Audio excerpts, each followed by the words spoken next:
Good afternoon and welcome to our press conference. It's very good to see many of you here in the room again, and also obviously very welcome to those who join us remotely.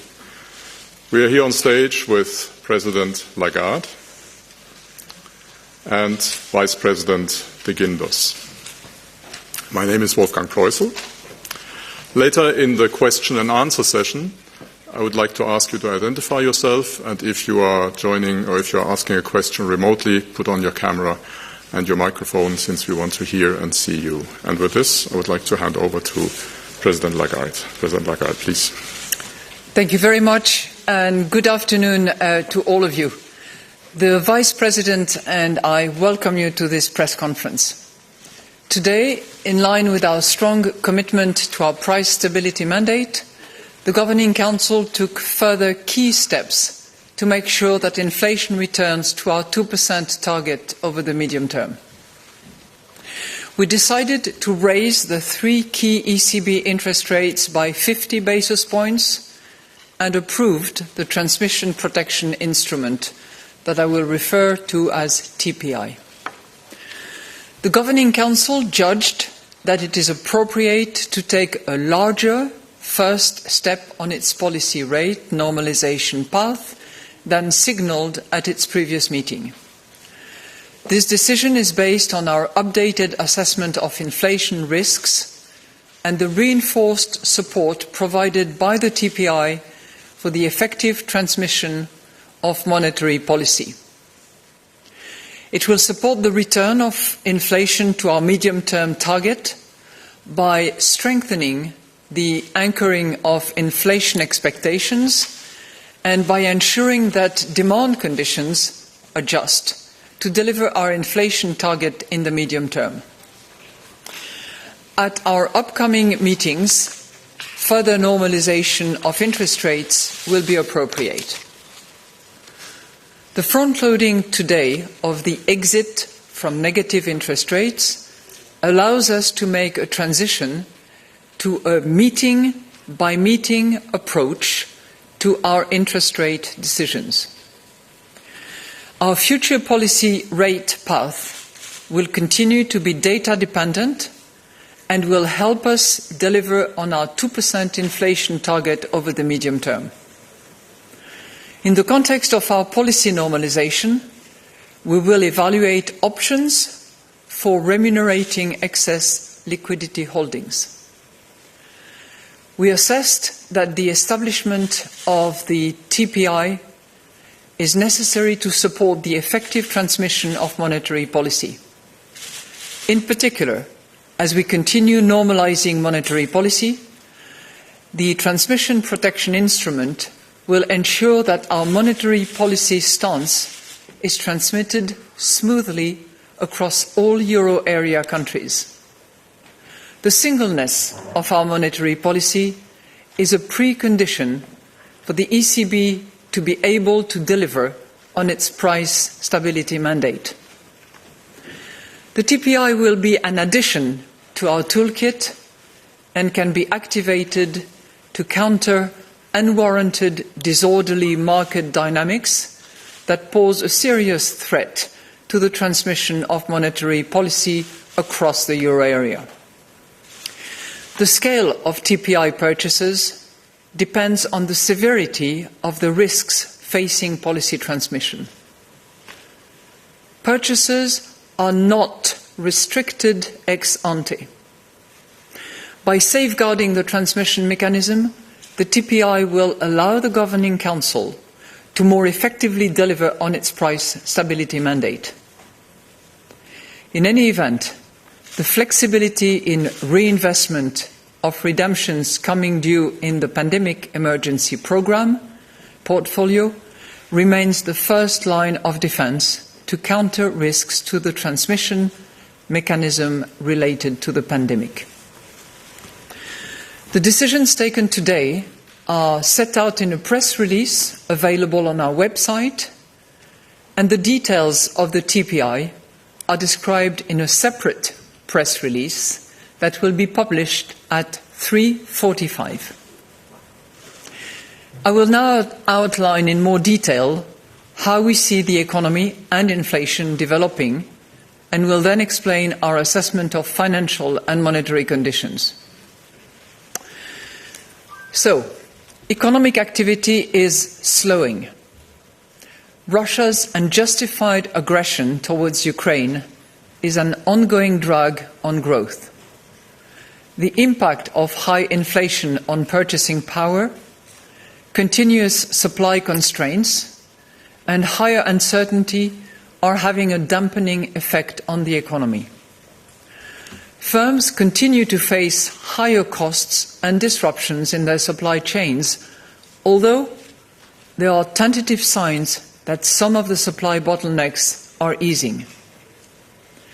Taken together, these factors are significantly clouding the outlook for the second half of 2022 and beyond. At the same time, economic activity continues to benefit from the reopening of the economy, from a strong labour market, and from fiscal policy support. In particular, the full reopening of economy is supporting spending in the services sector. As people start to travel again, tourism is expected to help the economy in the third quarter of this year. Consumption is being supported by the savings that households built up during the pandemic and by a strong labour market. Fiscal policy is helping to cushion the impact of the war in Ukraine for those bearing the brunt of higher energy prices. Temporary and targeted measures should be tailored so as to limit the risk of fueling inflationary pressures. Fiscal policies in all countries should aim at preserving debt sustainability as well as raising the growth potential in a sustainable manner to enhance the recovery. Inflation increased to 8.6% in June. Surging prices were again the most important component of overall inflation. Market-based indicators suggest that global energy prices will stay high in the near term. Food inflation also rose further, standing at 8.9% in June, in part reflecting the importance of Ukraine and Russia as producers of agricultural goods. Persistent supply bottlenecks for industrial goods and recovering demand, especially in the services sector, are also contributing to the current high rate of inflation. Price pressures are spreading across more and more sectors, in part owing to the indirect impact of high energy costs across the whole economy. Accordingly, most measures of underlying inflation have risen further. We expect inflation to remain undesirably high for some time, owing to continued pressure from energy and food prices and pipeline pressures in the pricing chain. Higher inflation pressures are also stemming from the depreciation of the euro exchange rate.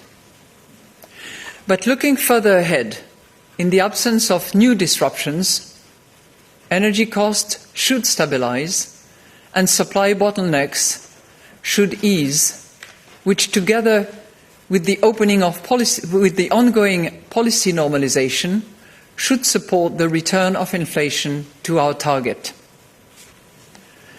The labour market remains strong. Unemployment fell to a historical low of 6.6% in May. Job vacancies across many sectors show that there is a robust demand for labour. Wage growth, also according to forward-looking indicators, has continued to increase gradually over the last few months, but still remains contained overall. Over time, the strengthening of the economy and some catch-up effects should support faster growth in wages. Most measures of longer-term inflation expectations currently stand at around 2%, although recent above-target revisions to some indicators warrant continued monitoring.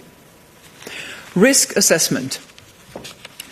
A prolongation of the war in Ukraine remains a source of significant downside risk to growth, especially if energy supplies from Russia were to be disrupted to such an extent that it led to rationing for firms and households.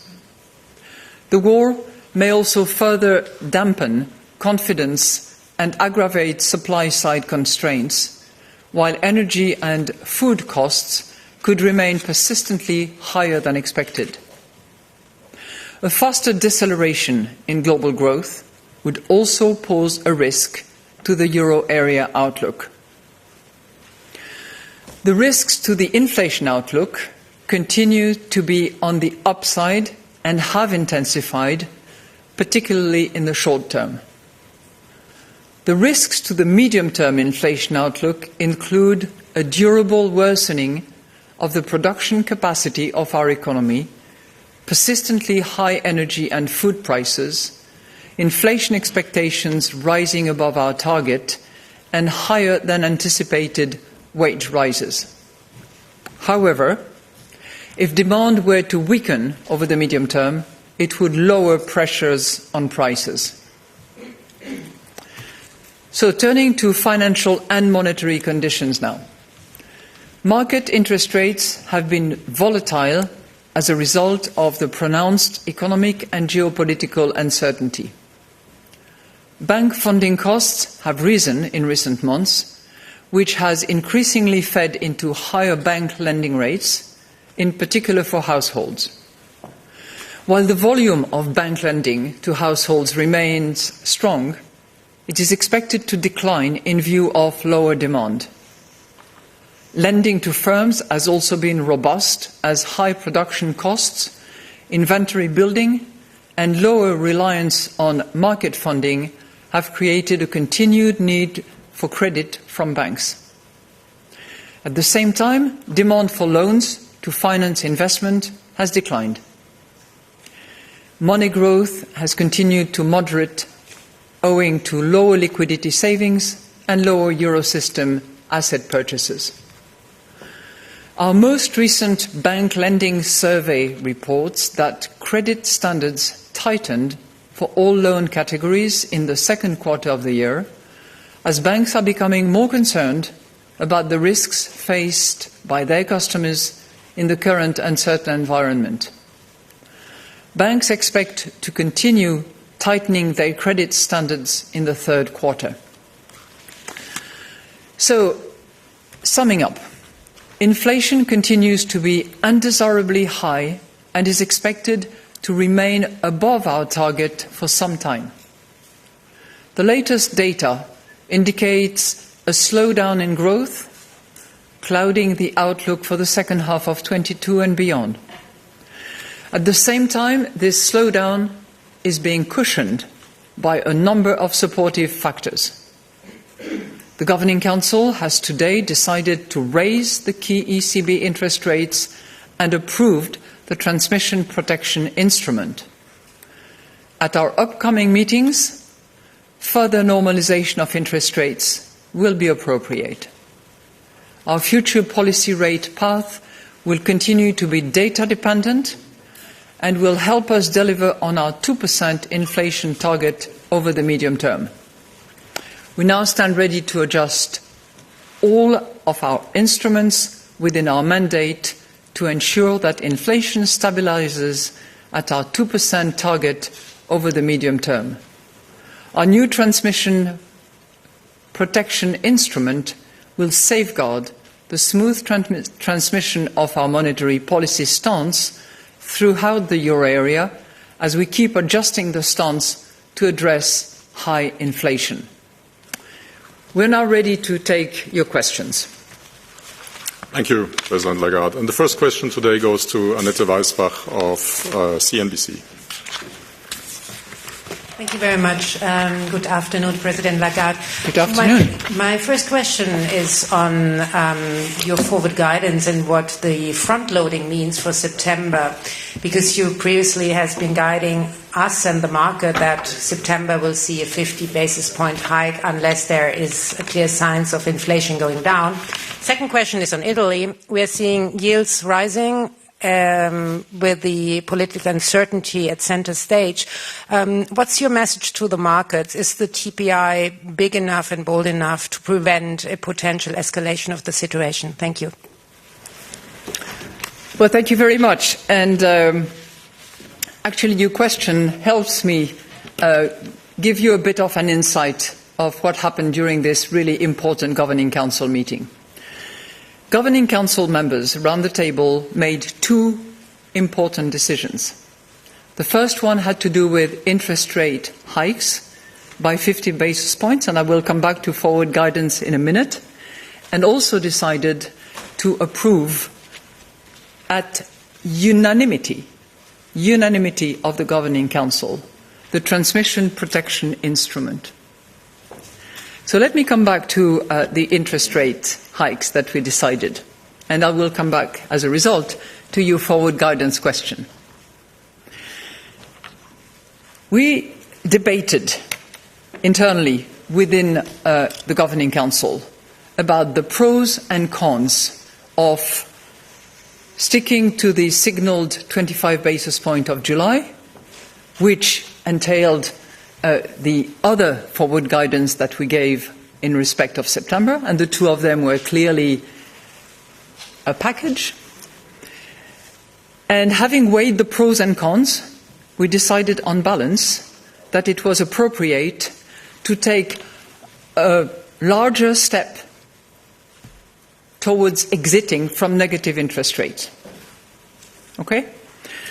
And we did that on the basis of several indicators, several elements, which we believe constituted a change relative to our June Amsterdam meeting. And I can come back to those four elements because I think they're important. They all relate to, materialization of inflation risks that we had flagged in Amsterdam, but which we have seen materializing in the meantime. And I think the second important component that played a role in our decision was that the situation has changed in relation to transmission. We had not implemented yet the flexible reinvestment under PEP, and certainly we did not have at the time a transmission protection instrument. So these two elements combined, realization of upside risks to inflation, plus the presence and the operationality of the flexible reinvestment under PEP, and more importantly, the unanimous support of the Governing Council for the transmission protection instrument led us to decide a larger than what had been signalled rate hikes on the occasion of this meeting. That is really what if you want to go sort of behind the curtain of the Governing Council debates, this is what took place. I would add that in relation to the rate hikes, we had the debate, weighted the pros and cons, and at the end of the discussion, all members of the Governing Council rallied to the consensus of 50 basis points. So it's a strong indication on both accounts in relation to the higher step that we are taking to exit from negative interest rates, and on the other front, which is making sure that our monetary policy stance is transmitted smoothly throughout the entire euro area. Now, the TPI is obviously an instrument that will help us deliver on our mandate of price stability, bringing inflation in the medium term back to 2%. And under that TPI, all members of the euro area can be eligible, all of them. You will find in the press release later after this press conference the detail of the eligibility conditions. but all members of the euro areas are eligible. The Governing Council, in its discretion, in its assessment, will determine, on the basis of the eligibility criteria, on the basis of the indicators that will signal or not unwarranted, disorderly market dynamics, whether or not a country is eligible and whether it activates the TPI. Voila. Thank you. Thank you, President Lagarde. And the next question goes to Alexander Weber of Bloomberg. Alexander, please. Yeah, thanks. Alexander Weber with Bloomberg. I wanted to follow up. Good afternoon, President Lagarde. I want to follow up on Italy. Given that right now there's a very clear reason behind market reaction, do you see any way for you to buy Italian debt in the foreseeable future while arguing that market reaction was unwarranted, which would be the condition for the TPI? And then coming back to the September decision, is this really now the interest rate decision for September? Is it really completely open now, or do you still envision a move of larger than 25 basis points? On your first question, as I have just described TPI, and I'm happy to come back to that in terms of eligibility conditions and decision-making of the Governing Council, TPI is a program that is designed to address a specific risk that all euro area countries can face. So all euro area countries are in principle eligible to the TPI. Subject to what? Subject to being considered by the Governing Council as eligible to the TPI on the basis, notably, not exclusively, it will be the discretion of the Governing Council to make the decision, notably on the basis of criteria that are very specifically spelled out. If and when the TPI needs to be activated, obviously the Governing Council is going to conduct a thorough assessment of the situation in the affected countries, and the decision to begin TPI purchases, as I said, will be in the entire discretion of the Governing Council. Now, clearly, to assess whether you have unwarranted, disorderly market dynamics, the Governing Council will take into account multiple indicators to determine the warranted versus unwarranted and to determine the orderly versus disorderly.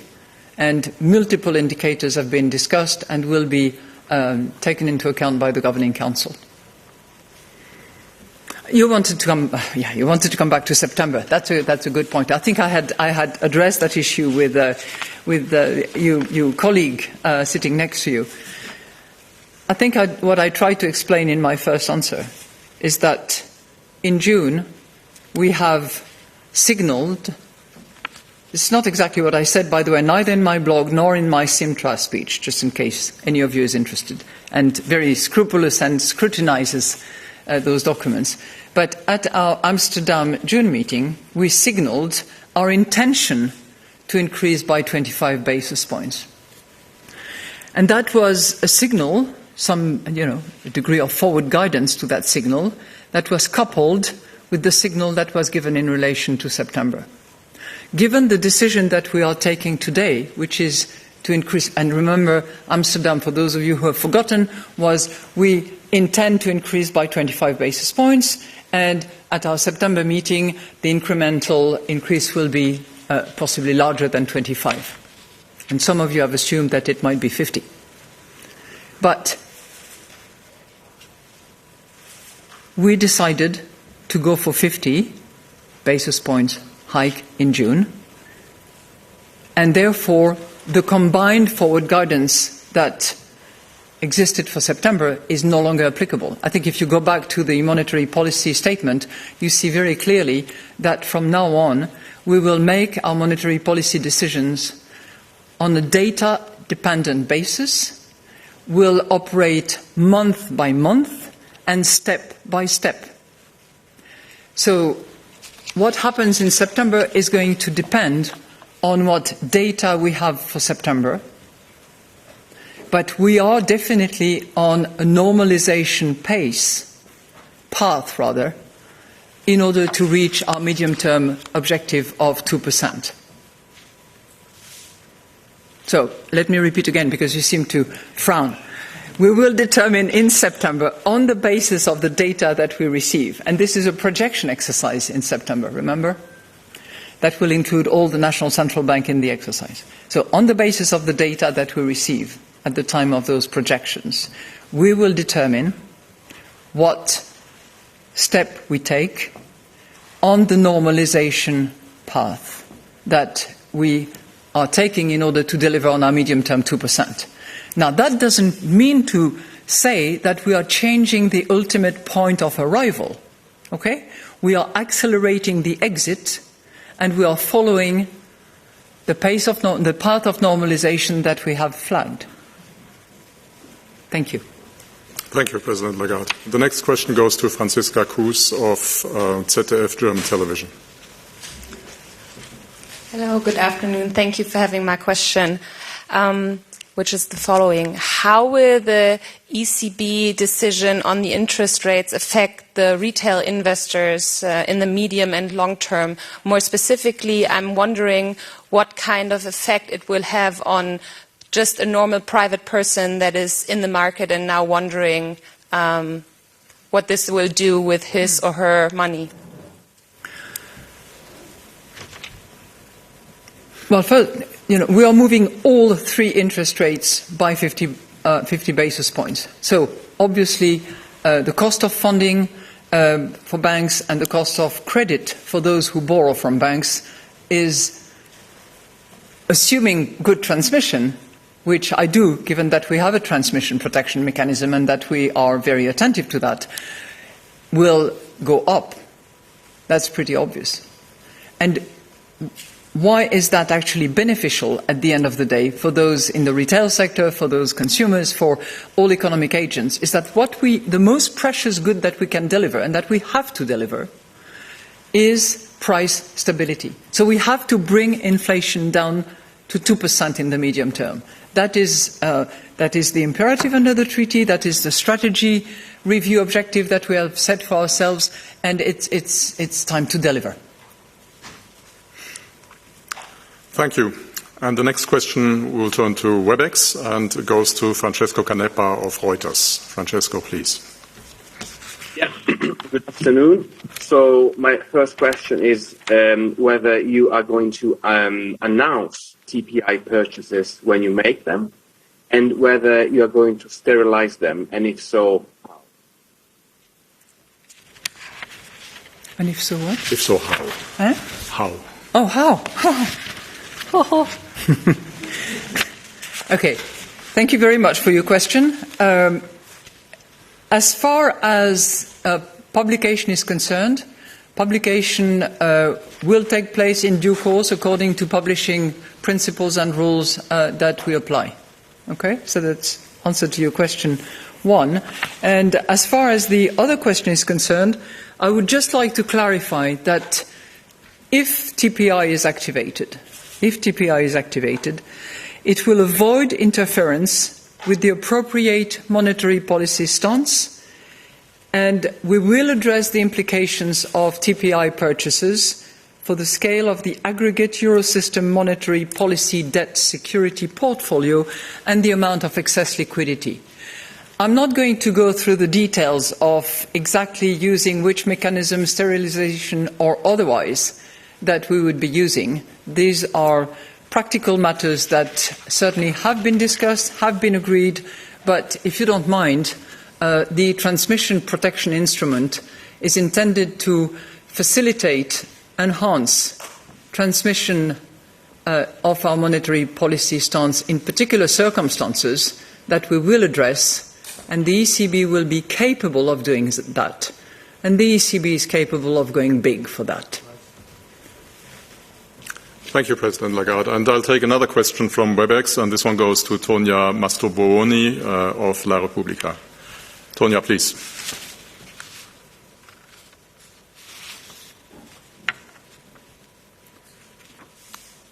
Tonia, we can't hear anything. Can you hear us, and can you unmute, perhaps? doesn't seem to work, I will come back to you afterwards. So I would like then to go to Martin Arnold of the Financial Times. Martin, please. Thank you very much, Madame Lagarde. Back in March 2020, you said that you were not here to close the spreads. Does this transmission protection instrument mean that you are now here to close the spreads? And will it be used to counter the increase in borrowing costs that we've seen in Italy as a result of the political uncertainty that's developed there? Thank you. Thank you very much. You give me another opportunity to clarify exactly what TPI is about. TPI is going to be an addition to our toolkit. And it can be activated to counter unwarranted, disorderly market dynamics that pose a serious threat to the transmission of monetary policy across the euro area. And why do we do that? Because we want to make sure that we deliver on our mandate. We want to make sure that our monetary policy stance is transmitted throughout the entire euro area. It's not the only tool that we have in our toolkit. We have two existing tools already. We have, number one, PEP, and in particular the flexible reinvestment of redemptions, as we announced back in June, which is now operational. So the flexible reinvestment of PEP is operational, and it allows us to deal with unwarranted fragmentation risks that are created as a result of pandemic risks. We have OMT, which gives us a tool to deal with unwarranted impairment to transmission that are caused by redenomination risks and that are country-specific. And now we have TPI that I have just described in order to counter unwarranted, disorderly market dynamics. So we have the three instruments in the toolbox, and they all can be operated. As I have said, and I will repeat, TPI is a program designed for specific circumstances to address specific risks, but that is available to all countries of the euro area, because our concern is that monetary policy is transmitted throughout the entire area. So when the Governing Council will determine that a country is eligible under the 4 criteria that I'm happy to come back to if you want, and on the basis of the indicators that there is disorderly market dynamics, then it will decide that that country is eligible to TPI. It will activate TPI, and as I said earlier on, there is no ex-ante limit to that program. Now, I'm happy to go to the 4 specific criteria. If any of you is interested, maybe I will. Yeah. So there are 4 of them, and I think it's important that we understand that on this occasion, like on any occasion having to do with either monetary policy stance or monetary policy transmission, the ECB determines in its own discretion, not being hostage to anyone. So the 4 criteria that it will use will be indicative, will be elements of information that it will take into account in order to make its decision. So the first one is compliance with EU Fiscal Framework. And that can take one of 2 forms, either not be in excessive deficit procedure or having failed to take the effective action in response to Council recommendations. So that's on the fiscal framework. And obviously it borrows from another European institution, which is both the Commission and the Council. The second is the absence of severe macroeconomic imbalances. And again, it borrows from other European institutions in relation to the excessive imbalance procedure. The third is fiscal sustainability. So this is making sure that the trajectory of public debt is sustainable And to do that, the Governing Council will take into account analysis by the European Commission, by the ESM, by the IMF, by other institutions, but it will certainly be together with the ECB internal analysis. And fourth, sound and sustainable macroeconomic policies complying with the commitments submitted in the country's recovery and resilience plans for the RRF and the European Commission specific recommendations in the fiscal sphere under the European semester. So you have a combination of criteria ranging from fiscal to macroeconomic to compliance with the RRPs in particular, and obviously the DSA. So all these four categories will be taken into account by the Governing Council, but once again, the Governing Council decides in sovereignty in respect to eligibility to the TPI. Thank you. Thank you, Madame Lagarde. And the next question goes to Aude Kersulek of the French television, BFM TV. Aude, please. Thank you. Good afternoon, Mrs. Lagarde. The hypothesis of a total gas cut from Russia by this winter is more and more credible. And you just spoke about downside risk, and some institutional studies show that this will lead to recession and raise energy costs again. If that happens, will this be a signal to reverse monetary policy and become accommodative again? What could be the reaction of the ECB? Well, thank you very much for your question. But as you know, the primary mandate of the ECB is price stability, which we have defined as the 2% inflation medium term. And what we observe is on the outlook front and on the inflation front, and we try to assess what are the risks to both. We see downside risk to growth. I've explained that in detail in the monetary policy statement and made specific reference to the unjustifiable, unacceptable invasion of Russia against Ukraine and consequences as a result of it. And we are seeing upside risk to inflation, particularly in the short term, but you know, sort of spreading. So, as ECB, what we have to do is act in relation to inflation, given the circumstances. That's what we're doing. To your question about the impact of gas, it is clear that energy prices play a critical role in the high inflation numbers that we are seeing, that are undesirable and that we will unfortunately continue to see for some time. So we are very attentive to what happens on the energy front, and in particular on the gas front, because it has an impact on electricity price, as we all know. So most recent evolution concerning the gas supply, through Nord Stream 1 in particular, is obviously a factor that we take into account.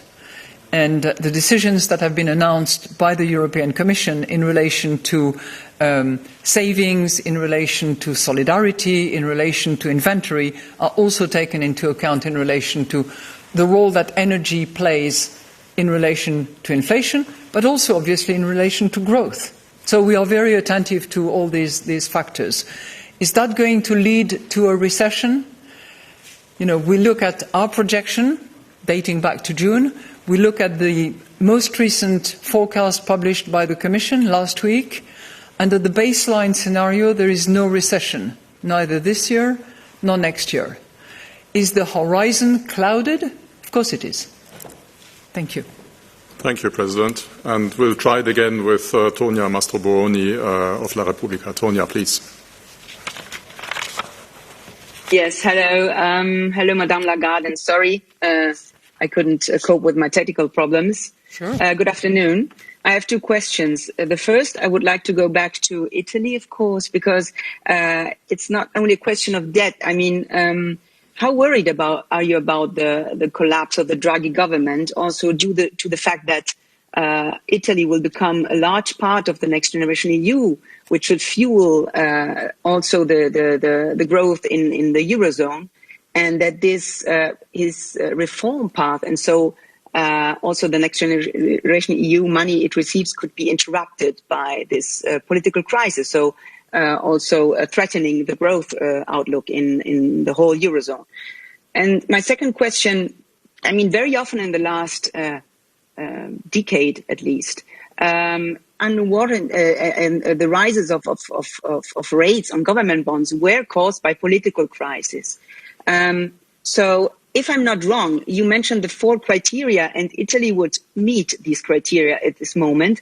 But this is, of course, a crisis which is caused by a political reason, by a political cause, a government crisis, self-inflicted by Italy. Would you think that this could be considered as an unwarranted rise of interest rates on the government bonds if it went on? The spread is already rising this morning. Thank you. Well, thank you so much for your question. Let me just remind you that the ECB does not take a stance on political matters. Political matters are for the democratic process of each and every member state. And that is certainly the case for the country that you're referring to. Differences in local financing can legitimately arise, among others due to the country's specific macroeconomics landscape. That has happened in the past. So the Governing Council will make the assessment of whether a country meets the eligibility criteria or not at the time when it has to make those determinations. And it will do so having a sort of threefold assessment, if you will. First of all, it will determine a comprehensive assessment of market and transmission indicators. There's a whole range of such indicators. Second, it will at that time evaluate the eligibility criteria. And third, and that's very important, it will have to make a judgment call that activation of purchases under the TPI is proportionate to the achievement of the ECB primary objective. Now, those of you who are familiar with the legal requirements and with the concept of proportionality will have understood what I mean by that, but this is obviously operational in relation to any activation decision that is being made. Thank you, President. And now the next question goes to Pablo Rodriguez of El Mundo. Pablo, please. Yeah, thank you very much, Madam. I have a couple of questions, if I may. The first one is that 14 years ago, one of your predecessors here, when there was a rise in the rates, he dismisses the argument that 14 years ago? Sorry? 14.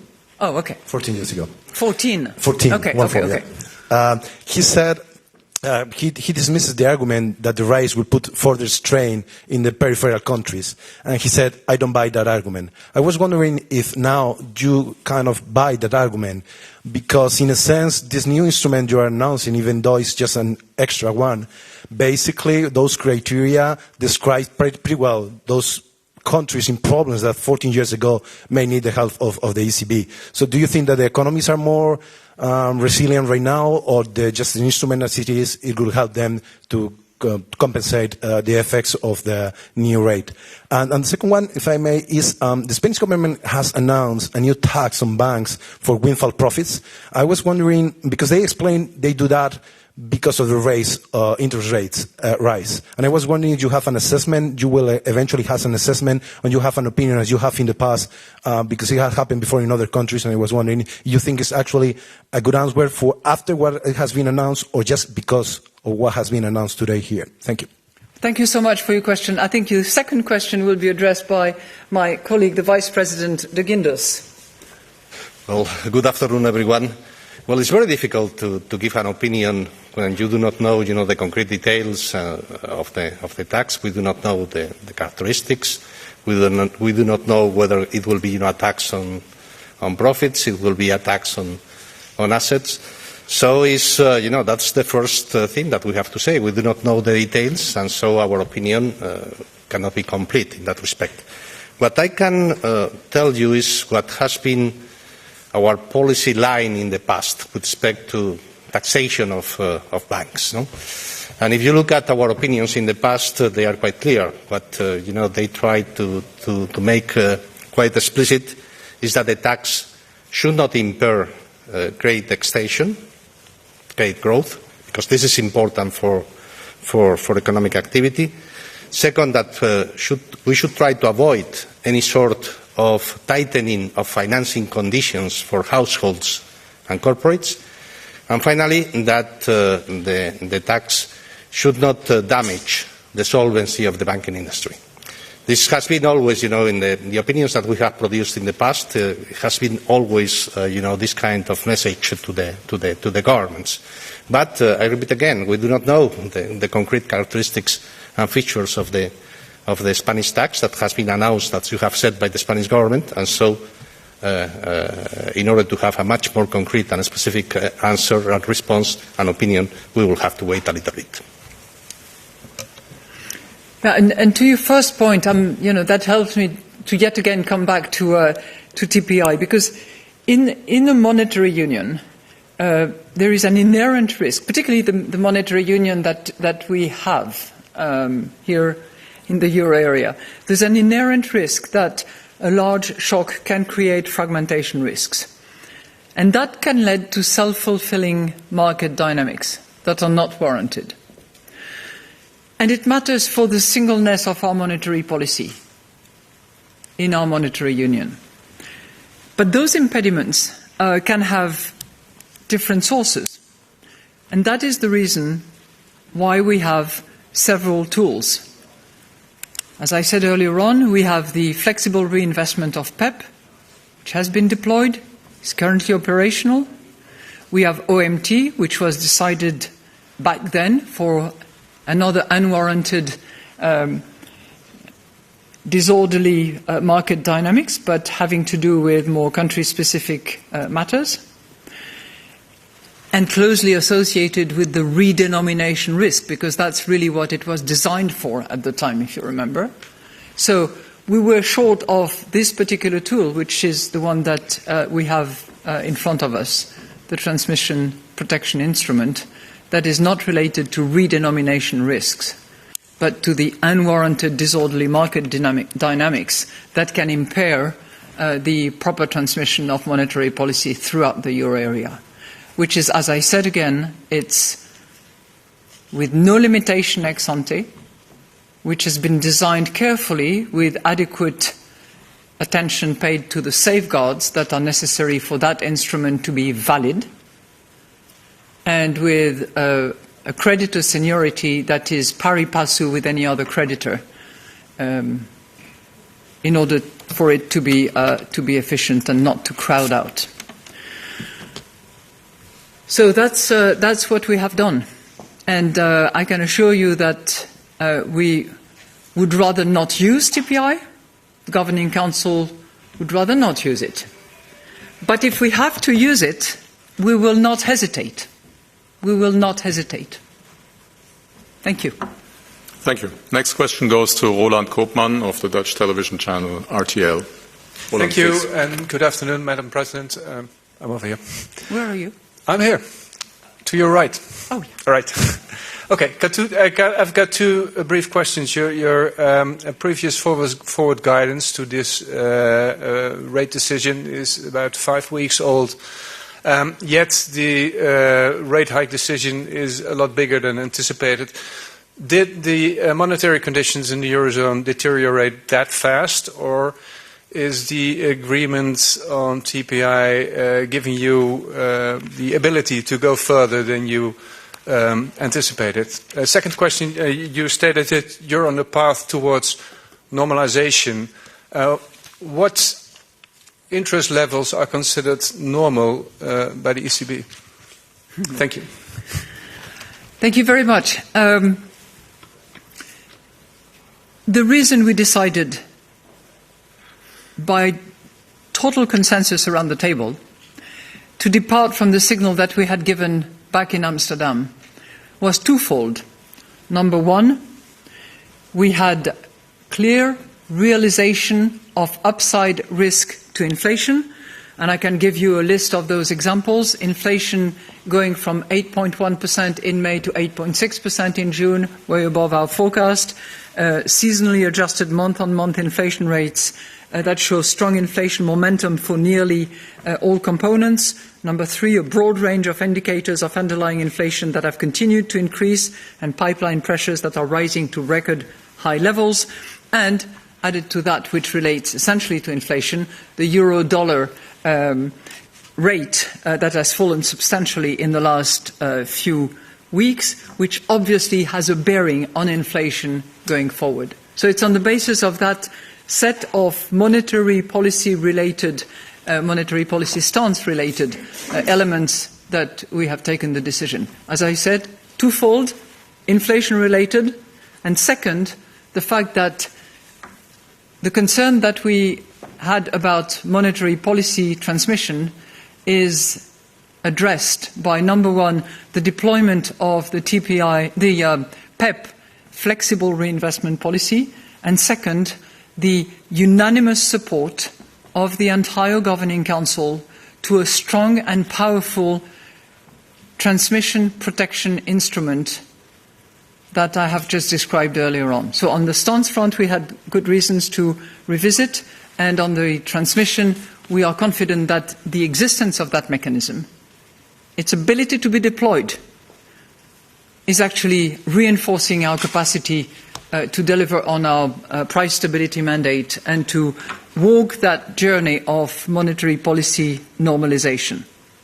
Now, as I said earlier on, going from the signal 25 to the 50 that you are seeing now is a higher step out of negative interest rates. So we're now moving in one go to zero. Does that mean that we are changing the terminal rate at which we want to arrive? No. Does that mean that we are going to move extremely fast? As I said, we will be operating month by month, meeting by meeting, on the basis of data, and we will adjust and calibrate accordingly. We are much more flexible in that we are not offering forward guidance of any kind. I was asked several times the questions about September. There is no such thing. We are data dependent. But the ultimate destination of our policy path remains the same, which is to progressively raise interest rates to broadly neutral setting. That's where we want to arrive at. Okay? And if you're asking me next, what is the neutral setting? At this point in time, I don't know. What I can observe is that it has changed over the course of the last few years for a reason of factors having to do with demographics, with productivity and all the rest of it. And as seen by markets, it has also significantly adjusted in the last few weeks. So we will cross that bridge when we cross that bridge. Thank you. Thank you. And the next question goes to Christian Siedenbiedel of FAZ, Frankfurt Allgemeine Zeitung. Yeah, Madame Lagarde, do you think this is a historic moment? Are you personally glad that the time with the negative interest rates is over now? I tell you something. I think it's a rather historical moment, for me at least, for two reasons. One is it's very good when a whole team, the whole Governing Council, 25 members around the table, actually are in complete alignment and support for a transmission protection instrument which we regard as critical in order to properly transmit our monetary policy going forward. So in that respect, at least from the President of the ECB point of view, yes, I think it's quite a gratifying moment. It means that staff has done an enormous amount of work, that all members of the committees that are bringing together the expert of the national central banks, Bundesbank included, of course, have worked really hard, and that we have come to the same view without any reservation. So it is important in that respect.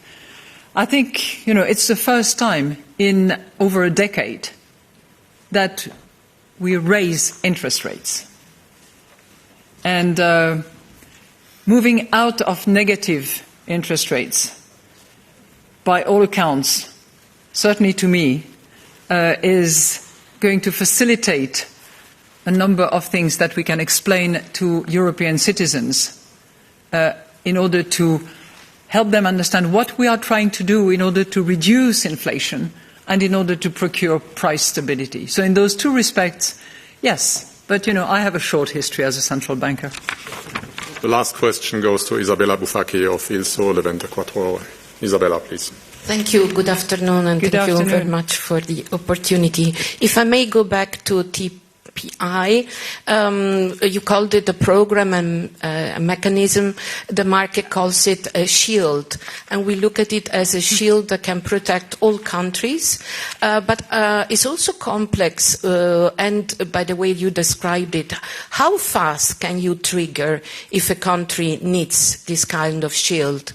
And once you trigger it, it means that the country is protected for as much as needed. And then a second question on TLTROs, because banks are worried that you might modify TLTROs that targeted longer-term financing operations with the rise of interest rates, whether it is so, whether it was discussed or it is on program. Thank you. Thank you very much. The transmission protection instrument is an instrument. Okay? It's one that is intended for transmission of monetary policy throughout the euro area. So we intend to use it as a tool to make sure that monetary policy is transmitted throughout the region, our region, and is smoothly transmitted without being impaired by unwarranted, disorderly market dynamics. It is not so complicated. You will see, because the press release will be out in 2 minutes, and it will not give you, by the way, all details. Okay? It will give you some of the eligibility conditions, some key terms and conditions, but you should not expect all details to be there, because there is an element of discretion and judgment on the part of the governing council members to decide or not activation and to assess eligibility or not. And there are certain components that are best kept unpublished, undisclosed, and commented upon. And I'm sure that you understand. This instrument has been developed in record time by our teams. They can work fast, we work fast, and we can do so at any point in time. In relation to eligibility, in relation to activation, in relation to drafting, which has been the case. On TLTRO, as you will have noted in the monetary policy statement, there is a particular sentence which says, in the context of our policy normalization, we will evaluate options for remunerating excess liquidity holdings. What has worked in one direction has to be identified, analysed, and properly addressed in the other direction. We are now in the process of normalising. Other principles apply, and that's what we will do in the near future. Thank you so much. Thank you very much. That brings our press conference to an end. Thanks a lot for joining. Our next regular press conference is scheduled for the 8th of September. Until then, we wish you a good summer and a good afternoon, and bye-bye. Yeah. Have a good vacation. Hope to see you.